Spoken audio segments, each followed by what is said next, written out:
راستہ ایک ہی تھا۔ حضرت موسیٰ علیہ السلام گزر گئے اور فرعون ڈوب گیا۔ یقین راستے پر نہیں، اللہ پر کرو۔ جن کو یہ علم ہو جائے کہ اللہ تعالیٰ بہت غور سے سنتا ہے، وہ اپنی کہانی پھر کسی اور کو نہیں سناتے۔ وہ راستے پہلے ہی بنا دیتا ہے، لیکن عطا صرف بہترین وقت پر کرتا ہے۔ حضرت خدیجہ پہلی عورت تھیں جنہوں نے نکاح کا پیغام نبی کریم صلی اللہ علیہ وآلہ وسلم کو بھیجا۔ یوں اللہ نے ان کے ذریعے لڑکی کو خود اپنا خاوند پسند کرنے کی آزادی دی۔ حضرت علی رضی اللہ تعالی عنہ نے فرمایا، ہمیشہ زندگی میں ایسے لوگوں کو پسند کرو جن کا دل چہرے سے زیادہ خوبصورت ہو۔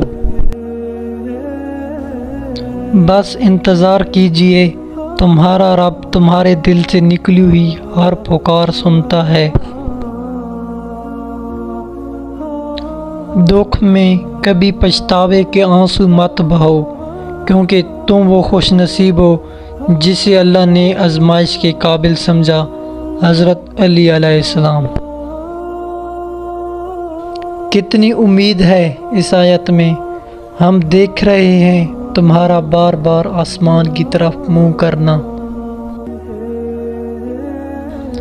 ٹھکانہ قبر ہے تیرا، عبادت کچھ تو کر غافل۔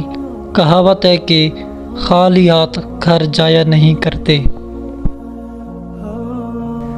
مجھے نہیں پتا کہ لوگ میرے بارے میں کیا سوچتے ہیں، لیکن میرا اللہ جانتا ہے، میں کبھی کسی کا برا نہیں سوچتی۔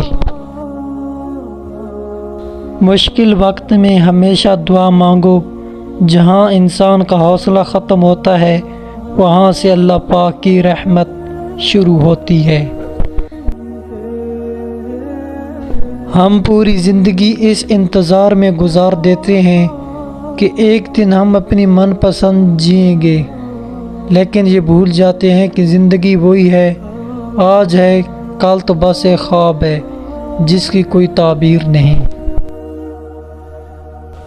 تھک گئے ہو، دیکھو پریشان مت ہونا، وہ اپنے بندوں کو مسلسل تکلیف میں نہیں رکھتا۔ رحمتیں جلد نصیب ہوں گی انشاءاللہ۔ جن کا ملنا دعا سے بھی ممکن نہیں ہوتا، وہ چیز بھی تہجد سے مل جاتی ہے۔